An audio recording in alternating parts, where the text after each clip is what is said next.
All right, welcome everybody to our free permaculture class. We're really grateful and happy to be able to host these classes and create a space for everyone to come together in this time of social distancing. In this time of separation here, we can come together and network and really share with each other ways to create a cleaner and more regenerative future. Today, we're really excited to talk about soil building. This is kind of the foundation of it all. We have an excellent guest speaker today, Micanopy Joe, who I've had the privilege of knowing for over a decade. He taught in my permaculture design course, my first PDC in 2011. So that's how I got to meet Joe, and I'm really grateful to have known him as a friend all these years.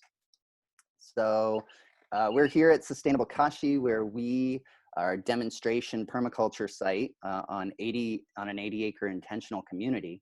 So we try and bridge the gap between community, permaculture, spirituality, where we put it all together under one space, and we can all kind of learn all the principles and ethics of permaculture in a lot of different settings. So I can't wait till we open up and we can invite you all out to come see our site here. But we're going to start with a question.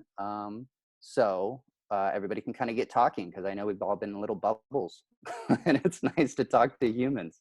The question is, why is soil building so important right now? And anybody want to answer that question? Why is soil building so important? There we go. We got one. If you can just unmute yourself, Skip. There we go. Yeah, it's because the majority of farms in this country, and probably a lot of other countries, is totally devastating the soil, and it's important that we build soil, in a grassroots level, so that not only can we be an example, but also that it'll make Mother Earth better. Excellent, Skip. Excellent. And where are you from, Skip? I'm from Bartow, Central Florida. Beautiful. I love Bartow. I got some nice sandy soil out there, so I'm sure you're paying attention to this call.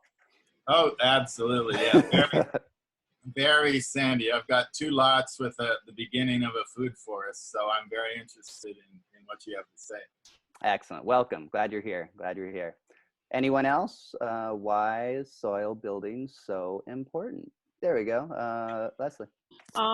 I think pretty simply that if we don't make the soil nutritious, then our food isn't nutritious, and we're not nutritious. It's just a basic cycle. So if we're going to Home Depot and buying insufficient soil, even though they're putting the word organic on it, it's not something we can trust, and we have to control that ourselves. So true. It's such a reflection of how we grow our food and the nutrients we get from it. So absolutely. And it all comes down to the soil. So absolutely. Yes. It's a relationship between us and the soil and our health. I almost saw you raise your hand, Derek. Okay. I saw it. You're there. Hello, everybody. So kind of like from what I've been educated on, big reason from my understanding to grow the soil, and it's just because we don't have the same relationship kind of with the land that we used to. Naturally kind of giving back to it in its process of, letting the animals graze naturally and give back to the land, and the whole natural cycle of how we used to, I think, give back to the earth has kind of been disrupted by, agricultural processes and a lot of other things that are beneficial to our society, but have also kind of naturally disrupted, I think, this natural cycle that the soil, where the soil used to be, in some natural form, I guess, of organic, and now we have to work so hard to keep it in that manner, I think, because of all of our processes that we've introduced to the earth. Absolutely. Beautifully said too. Where are you right now? I am in Orlando, Florida, but I'm based out of Gainesville. I know Joe very well. He's my buddy. We train at the same gym. I've learned a lot from him already, and plan to moving forward as well. Oh, fantastic. Welcome. Glad you're here. Thank you. Rebecca, did you want to say something? I see you can't find the raise hand button. There we go. There. I was just going to say kind of the same as someone had said before. about how it's a cycle. And if we aren't feeding the soil, then we aren't feeding our plants. And in turn, we're not feeding ourselves. It's just, it goes round and round. And it's really important to start with a healthy soil so that your plants, you're not having to use those chemical fertilizers and things, because if you start with healthy soil, you shouldn't need that. Absolutely. Where are you from? I'm in St. Pete, Florida. St. Pete. Nice. I love St. Yeah. Pete. West Coast. Yes. So absolutely. And Chris Kane says the earth needs us as much as we need it. And absolutely, it's this balance between that people care and earth care. And the more we nurture our soil, the more we're nurturing ourselves, which is just a beautiful philosophy. I really appreciate that. One more question, one more answer, if anybody has anything to say. Oh, Joe. So I just wanted to mention that healthy soil sequesters carbon. Yeah. And in a situation that we're dealing with climate change, and one of the largest proponents of said climate change being excess carbon dioxide in the atmosphere, sequestering carbon in the soil is very important. And the healthier the soil, the more carbon sequestration you have going on in that soil. So that is one aspect that we missed, that we should keep in mind. Absolutely. That regenerative and healing properties, like nature has had all these millions and millions of years to come up with a system that actually cleans itself and regenerates itself. And we just kind of forgot that over the last 100 or so years and thought we came up with this better system that is truly not regenerative and quite toxic when we look at it in a short run. And yeah, carbon sequestration, nutrient cycles, all these things haven't been really addressed in our soils. So Florida is really unique because we were underwater for so long. So if you look at Florida soils, it's kind of like a tea bag that's been soaking for 1 million years, and it's all those nutrients have been depleted. And we have majority sand. And if you look at sand under a microscope, it's just like a bead of glass. There's nothing for anything to hold on to. It just slips right off and leaches away into the water systems. So that creates a lot of challenges for us here for growing food, for growing high nutrient dense crops. And here, I always like to say, we're not growing food, we're really growing bugs. We're growing soil. And that's really what we're focusing on today, is making homes and creating those microorganisms that will feed our plants and feed our food. So pest and disease, which we'll see a lot here in Florida gardens, are basically conversations. That's the earth, the soil talking to us that this plant is not getting this certain nutrient. It's definitely not a request for pesticides. So, and that's where a lot of conventional farming takes that conversation. But once we start adding those pesticides, it starts a toxic cycle that destroys the life of the soil web. And then it's just a degenerative system. And that's what we're going to be talking about today, of getting away from. So regenerative agriculture, the goals are different. If you look at conventional agriculture, the goal is just the most pounds of food for a lot of people. And regenerative agriculture, it's the most pounds of food that creates a healthy regenerative ecosystem. So we really have to look at the goal of the whole farming and agricultural movement to change our practices. So to speak more on this is Micanopy Joe. And I really can't say enough wonderful things about Micanopy Joe. He's been my teacher, he's been my friend. He's just a funny guy. If you ever get a chance to talk to him, he's really wonderful. And maybe some of the best bread I've ever had in Florida. So if you get a chance to go out to the Mosswood bakery, oh my goodness, it's so good. Joe, thank you for coming out here. Thank you for all you do for Florida. I know quite a few gardens who have been started because of you, and you do great work. So without further ado, take it away, Joe. Thanks a lot, Terry. And I really appreciate you putting this together and inviting me to come and join you guys today. And want to wish everybody a happy and healthy apocalypse. And I'm thoroughly enjoying myself. I think I've been preparing for this for quite some time, and nothing much has changed in my life, except for, you know, a little bit more focus on staying healthy, you know, which was already a big focus in my life. And I think as long as we all do the same, you know, we can probably weather the storm and focus on growing our own food makes a big difference. So just a little bit about myself. If you guys read the intro that Terry put together, you know, I've been studying permaculture for over 10 years now, and have been co-owner in a locally owned family business in Micanopy, Florida for 13 years. Our 13th anniversary will be the 4th of July this year. So we're going to be having a big plant sale. I hope you guys are all coming down and join us and get to see the spot we're going to be talking about today. Besides that, we're going to be talking about, you know, how to build soil. And like Terry did such a wonderful introduction, you know, how does nature make soil? And the answer to that is extremely slowly. So we have to change that and make it happen a lot faster for our own needs.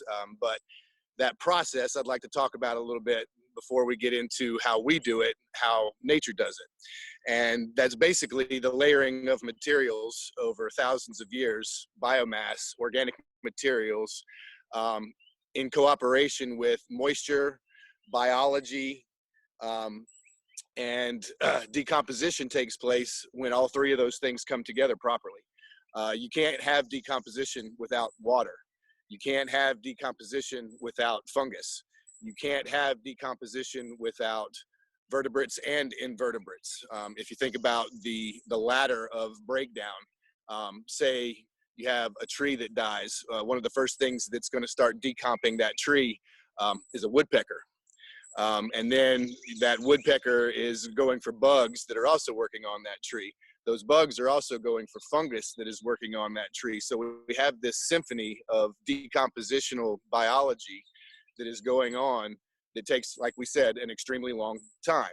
So to accelerate that process, we get all of those materials together in as high a quantity as possible, which is one of the more difficult processes in building soil, is getting as much material as you possibly can, especially in an urban area that can be difficult. But in my sub-rural area, as I like to call it, I have no shortage of organic matter of numerous different kinds to collect. And the hardest part of it is just collecting it. And then you just pile it up, wet it, and it breaks down on its own. So in that process where you have fungus and bacteria and protozoa, nematodes, all of these different critters are breaking this material, this biomass, organic matter, down into smaller and smaller particles.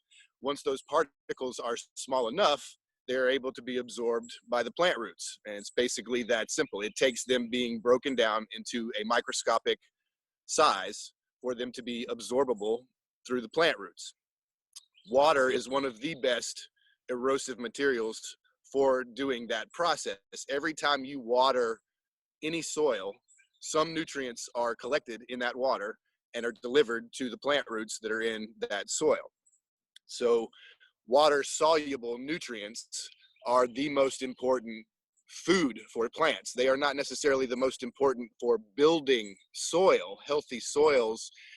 The key there is organic matters, humic acids, and the humic acids come through the poop of the biological critters that are living in that soil. And we're going to talk some more about poop, so don't let that leave your mind, because it is one of the most important and often neglected aspects of building soil.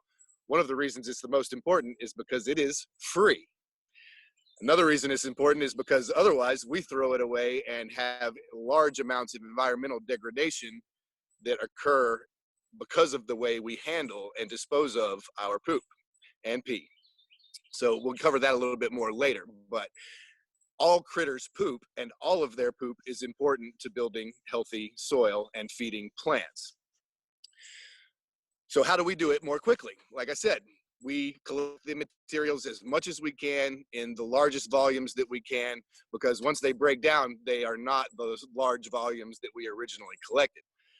One of the benefits of permaculturalists is that there is an enormous waste stream available to us in the form of biomass.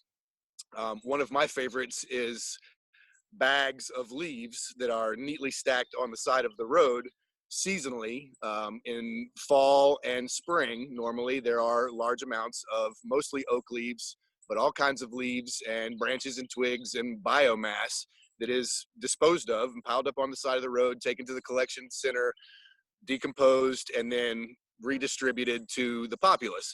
But the process that they use is usually fairly poor. It's mostly cellulose and wood fiber that they break down into a compost that is very lacking in nutrient, but they still call it compost because they don't add much nitrogen to it. There's very little green material in that.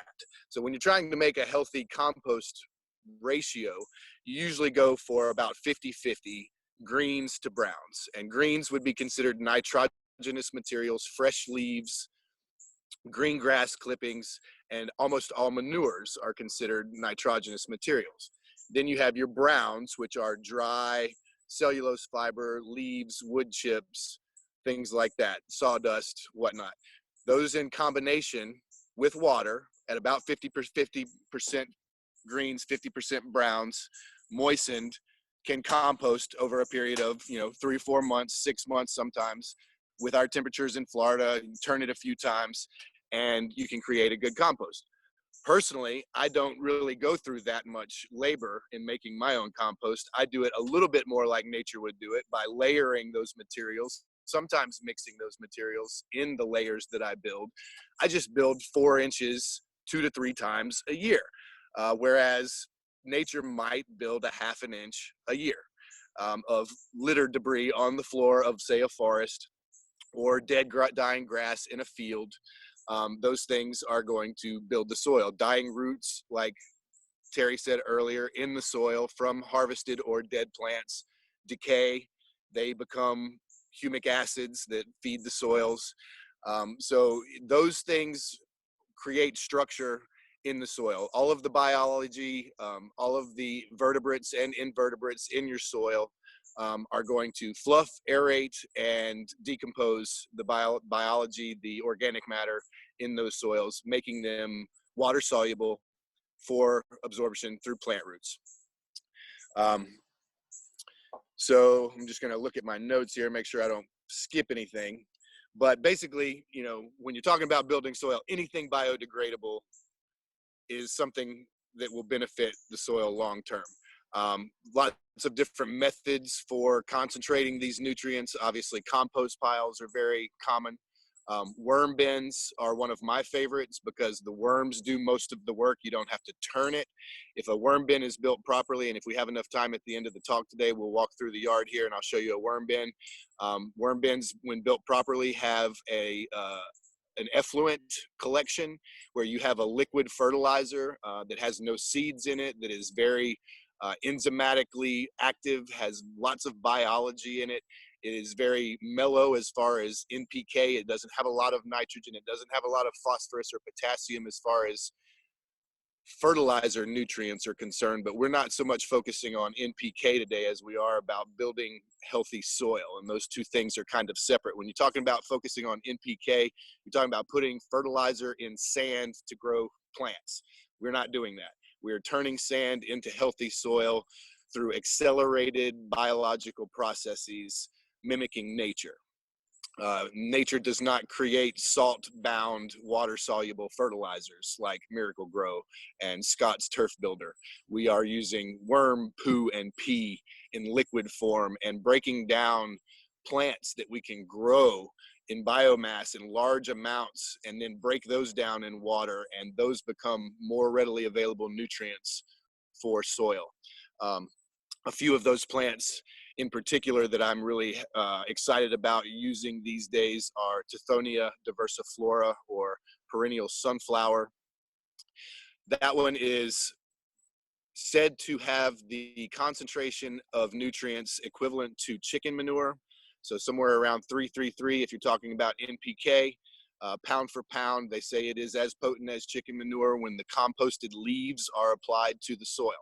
So they don't have to be composted, which is great. You can throw them on the ground green and they will break down. They also become a mulch layer in the process. So you have a fertilizing mulch that is keeping your moisture level, steady.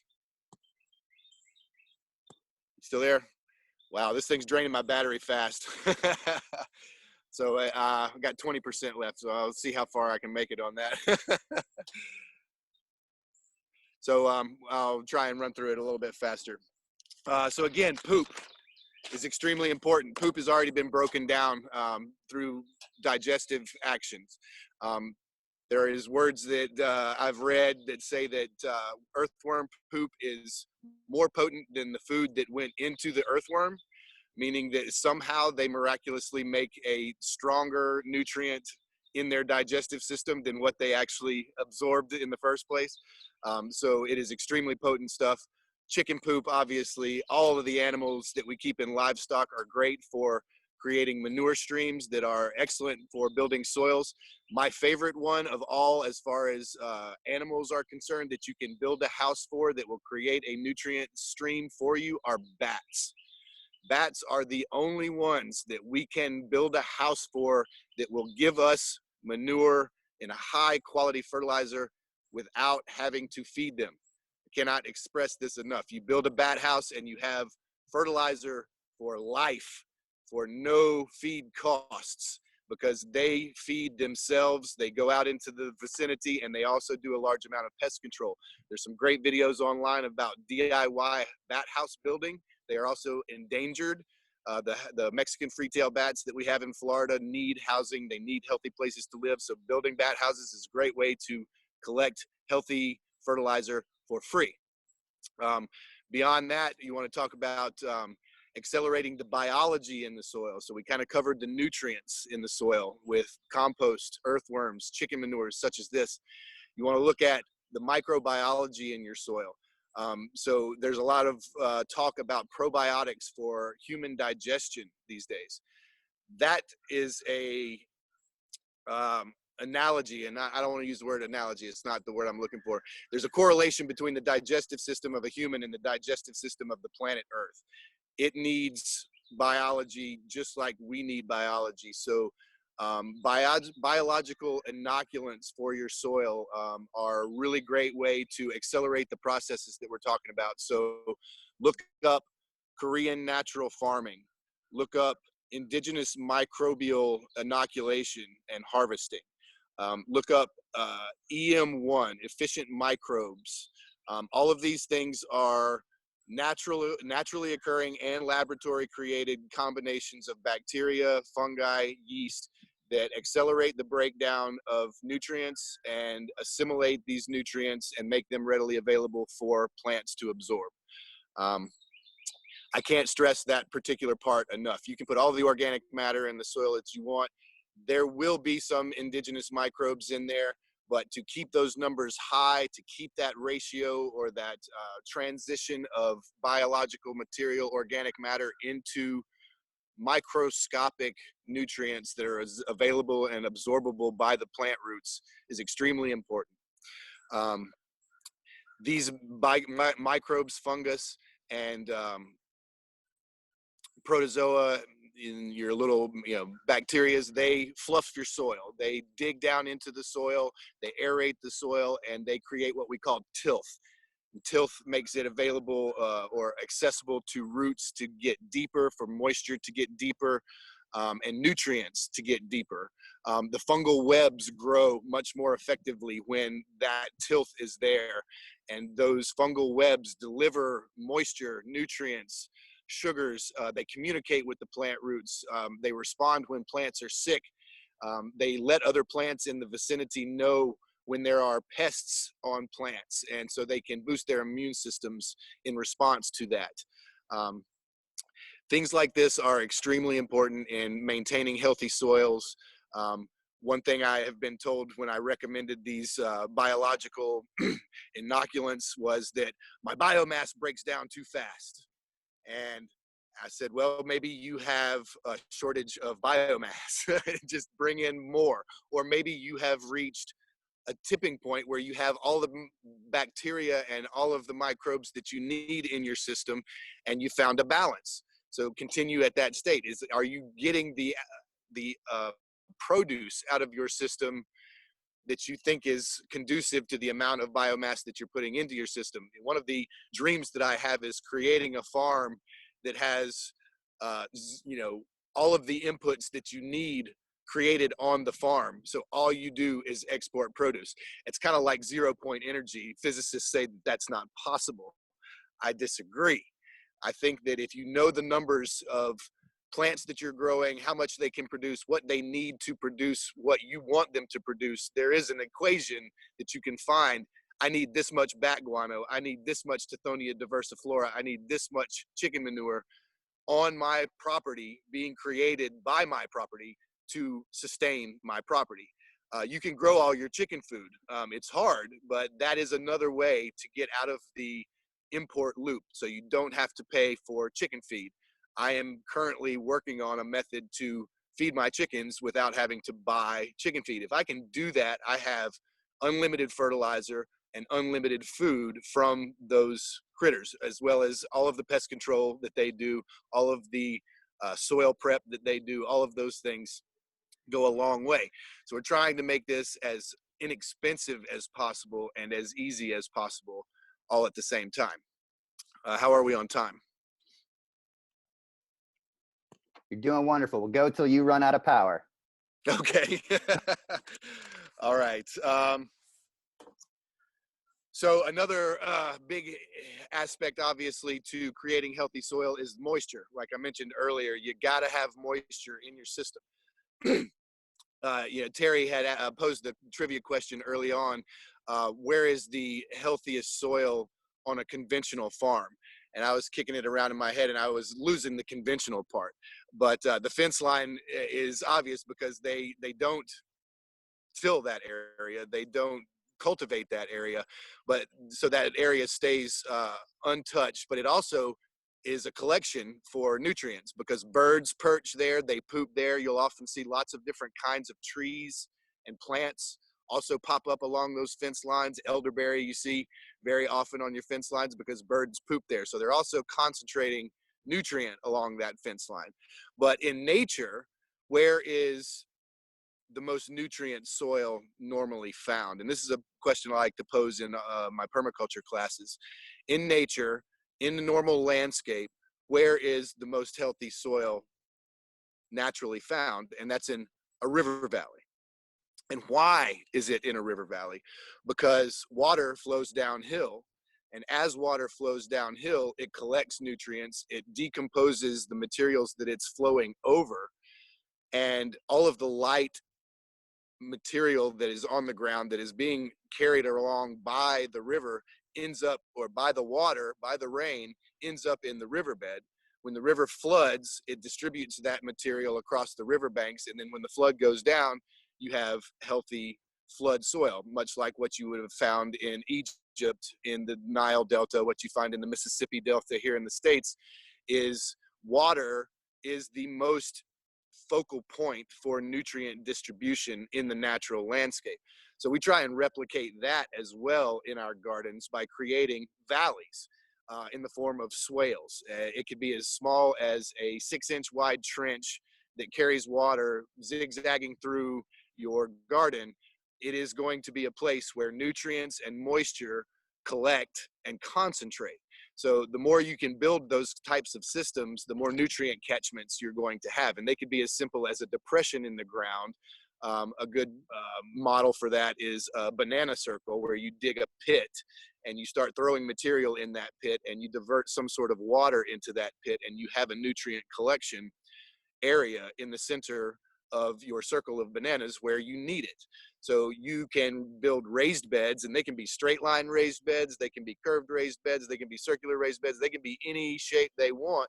But if you make your pathways deeper than the surrounding ground, then your pathways become swales, and they become areas for nutrients to become concentrated and moisture. So I also like to remind folks to think about their pathways in between their garden beds, particularly if you have raised beds without barriers on the sides of them, like wood or metal or anything like that. The roots in those beds is going to grow into your pathways. So pathways are feeding zones for plants as well as the beds themselves. I use logs, just regular wooden logs, for my bed barriers, and they become nutrient sinks, moisture sinks for the plants, mostly bananas in my food forest. And the bananas can actually digest rotting wood. They don't have to be, it doesn't have to be very far gone for bananas to be able to access the nutrients in wood. And bananas can eat just about anything, and it does not have to be very far broken down for them to make good food out of it. And there's a lot of plants like that we grow, even vegetables like squash and things like that, that'll grow out of a compost pile that's hardly broken down. So the material does not have to be thoroughly decomposed for it to be of benefit to your plants. So keep that in mind. And also keep in mind that when you use particularly wood mulches and things like that in your pathways, those do steal nutrients. They use up nutrients in their breakdown processes. So if you use a very fresh green wood mulch in particular in a large area around your garden, you may see some nutrient deficiency that first year.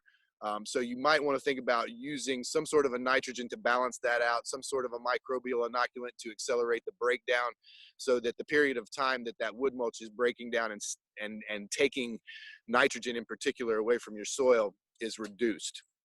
I have found that is extremely necessary in my 2-acre garden, where I last year basically spread almost an acre of mulch on my pathways, and it was very fresh, and it took a lot away from my system. I had to put back in the form of lime, wood ash, and things like that. So a couple of quick methods and materials. I covered the Tithonia diversiflora earlier. Another one I want to mention is Comfrey. So Symphytum officinale is a low-growing herbaceous plant that has very little cellulose fiber in it, which makes the leaves break down extremely quickly in water and on the surface of the soil. So you can make a tea with this. It's also a great medicine. I just suggest that you look it up.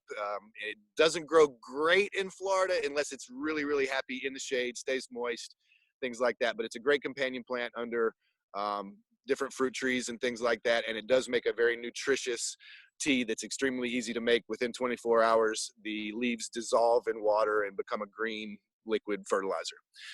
Another method that I'd like to bring up that you could spend days talking about, but I'll just let you guys have the bit of information and you can go do the research on your own, is terra preta, or biochar, Amazonian dark earths, ADEs. There's lots of different terms for these, but what it basically is biologically inoculated charcoal. So charcoal that has been pulverized, if possible, not absolutely necessary. You can use rough charcoal, but it becomes chunky and it's more like rocks in your garden, which some plants don't like, obviously.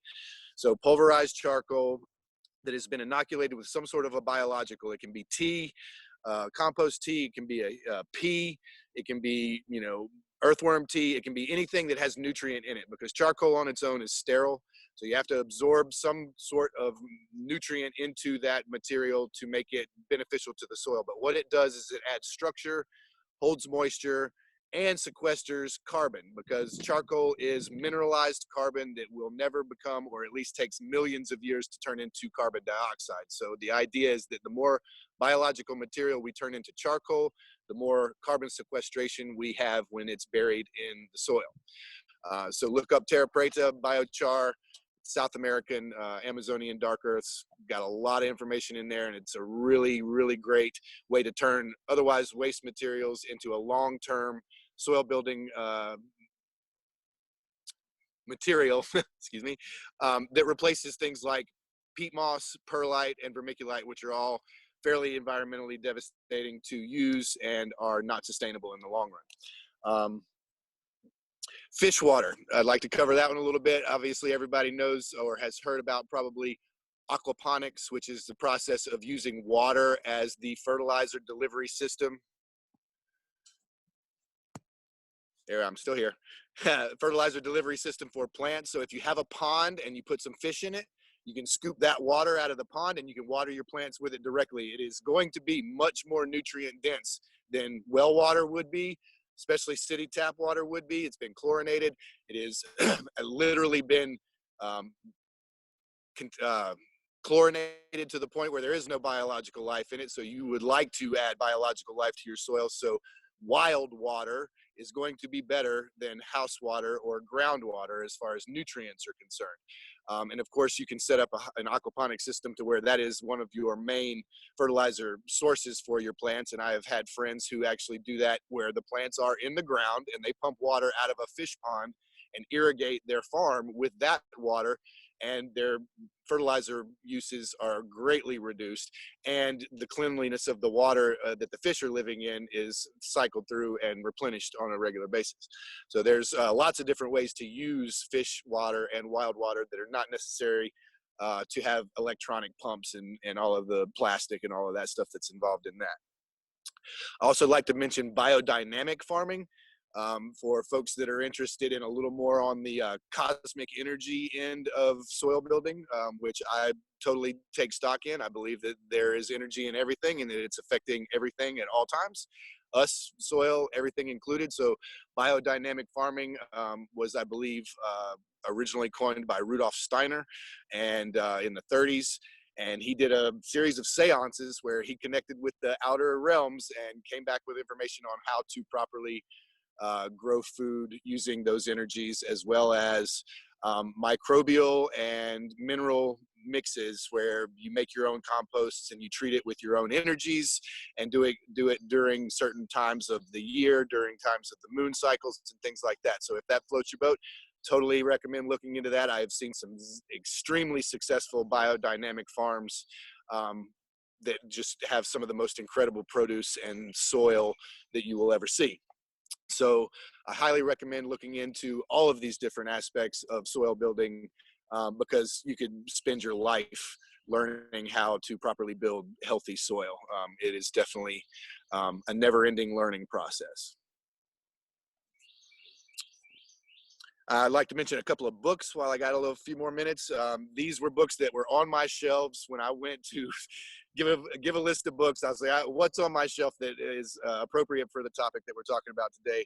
So Gaia's Garden was the first one that I came up with.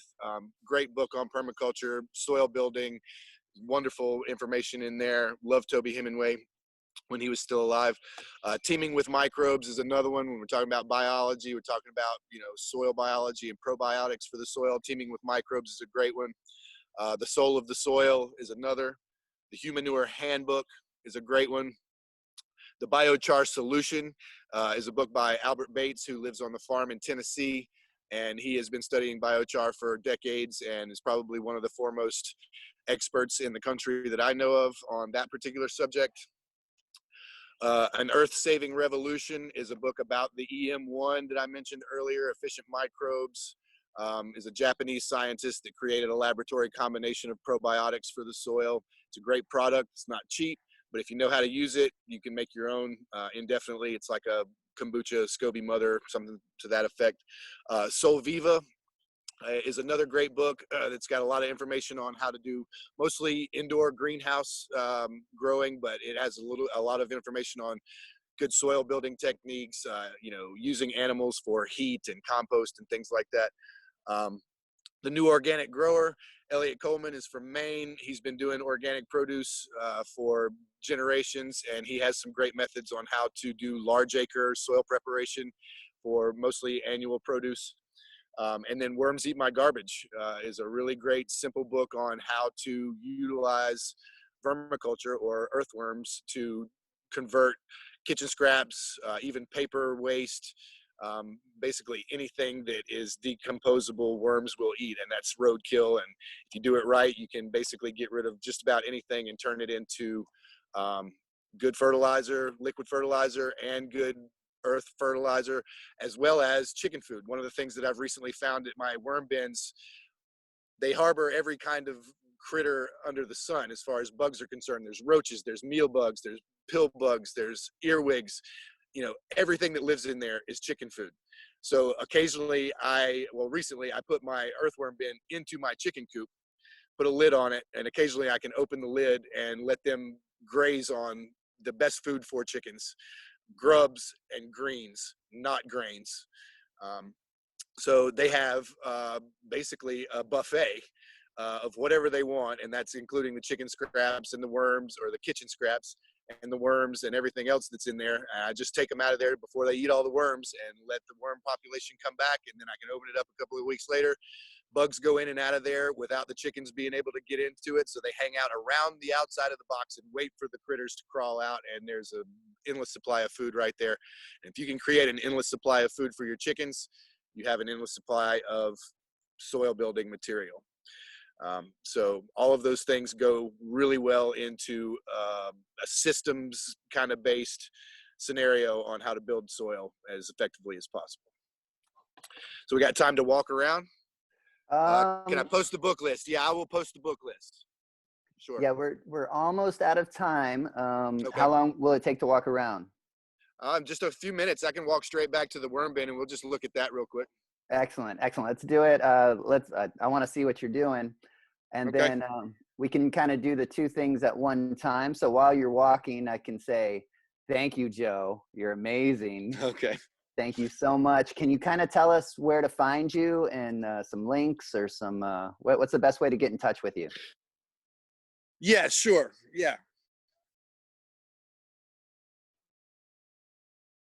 All right.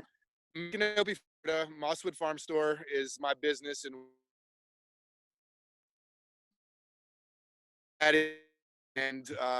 cyberjoedaddy@gmail.com is my email if anybody has any questions. Joseph Pierce on Facebook. So here I am at my worm bin, and I'm just going to turn the camera around and pan and show everybody what I've got going here. So if you guys are not familiar with the 275-gallon totes, it's a cubical plastic container that carries all kinds of different materials. And often they are food grade, and they carry soda syrup and things like that. So I took one of those, I took the plastic container out of the cage and I cut it in half, and I put it on a set of stairs that went up to a mobile home. And what I ended up with is this.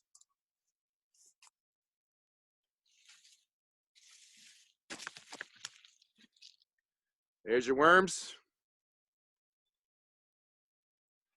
And this is the container. So you can see I have it up off the ground, and the drain that's built into it, I set 5-gallon buckets underneath to collect my fertilizer. So that's a really simple way to have a large container. It takes a year for this thing to fill up, and I just add paper, coffee grounds, leaves, kitchen scraps, and you see all of these bugs and all of these critters. There's pill bugs, there's soldier fly larvae, there's roaches, there's absolutely everything in here. And all of their poop is plant food. So they are basically doing all of the hard work of flipping a compost pile, preparing it, all of that stuff for me. The only drawback to this system that I've heard from anyone is that it does not get hot enough to kill seeds. So what I have is a problem that I don't consider a problem. And that is, when I put this material into my garden, all of the seeds that were in whatever kitchen scraps I put in here, they germinate. Well, when that happens, it's mostly tomatoes, peppers, and squash, all three of which I usually grow in my garden anyway. And volunteers grow better than any transplant you will ever put in the ground. Maybe they aren't exactly what I planted the first time. Maybe it's a cross and I get a weird surprise, new kind of squash or new kind of tomato. But there is no doubt that they are always healthy. And if they're in a spot where I don't want them, I pull them up and I put them somewhere else. But one of the things that I love about this that some folks consider a problem is that I lay it on the ground and I get an automatic garden. And it's already fertilized. It's got absolutely everything that it needs. And the work is reduced. So every time I fertilize a banana with it, I get a tomato volunteer. And sometimes I'll leave it, sometimes I won't. But one of the great things about it is that as long as you keep all of your kitchen scraps going into this, you are recycling your seeds without having to save them, which is work, and I don't like work. So I do whatever I can to evade work. And so this is one way that has worked for me. Anything else? You are amazing. We've got a couple of questions about covering compost. Do you recommend covering your compost pile? It's a good idea because if you don't, it does tend to attract critters. I'm kind of in the woods. The critters are something that I can't really get rid of. And so I have taken the attitude of all critters' poop is valuable and everybody's got to eat. And as long as they are not causing any major problems for me, I don't really get rid of critters. Like if I have a squirrel problem, I try and take care of the squirrels. They're stealing all my peaches and all my plums. That's something that I have to deal with. But as far as, you know, this particular scenario, I cover this with a carpet just to keep the moisture in so it doesn't dry out as much. But it's not so much to keep the critters out. But if you are, you know, in an area where you don't want to attract them, putting a lid on the system is definitely a good idea. The only problem with that is that you have to maintain your moisture level. If you have a lid on it, it doesn't get rained on. And so you're not getting your liquid fertilizer out of the system and you're having to add liquid. That's not a problem. Lift the lid, throw the hose in there, and literally whenever you need liquid fertilizer, you will get it because you can add the water and collect the liquid on demand. This is a more passive system. So I just always have a couple of 5-gallon buckets sitting here, and they're almost always, a few of them are full of nutrient. But yeah, if it's an issue for you to have pests, most people would say, yes, cover your compost.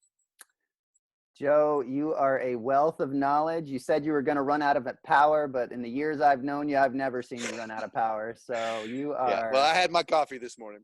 You're a powerhouse. So thank you very much for coming.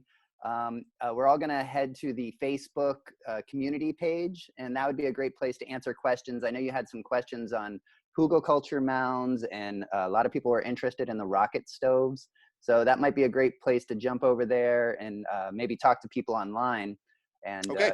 It's a great place for us all to go. That's also where we're going to do our giveaway, in which Micanopy Joe has graciously donated blue turmeric. Oh my goodness, I'm excited about this because I personally don't have this variety.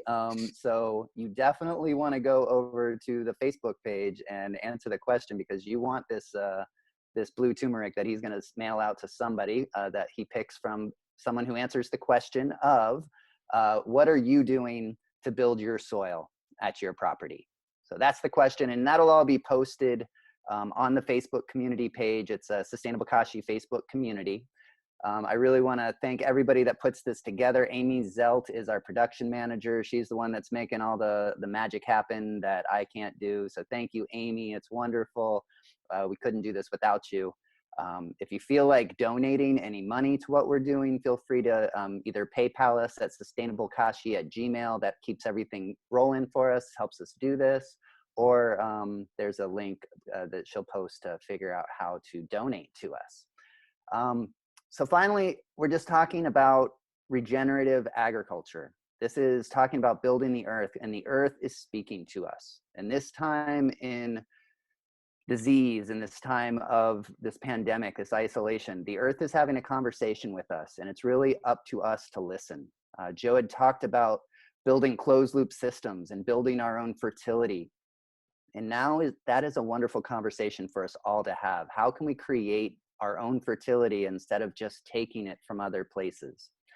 The linear and destructive methods that we've been using obviously are not working. They're not regenerative and they're not healthy.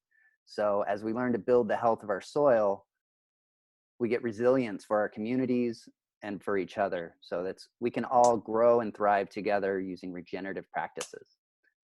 I want to thank everybody for being here. Thank you so much. And please, we'll see you next week. And stay safe. Wash your hands. Thanks for coming, everybody. Namaste. Bye. Bye. Thank you, everybody, for coming. Thank you, Amy. Thank you, Terry.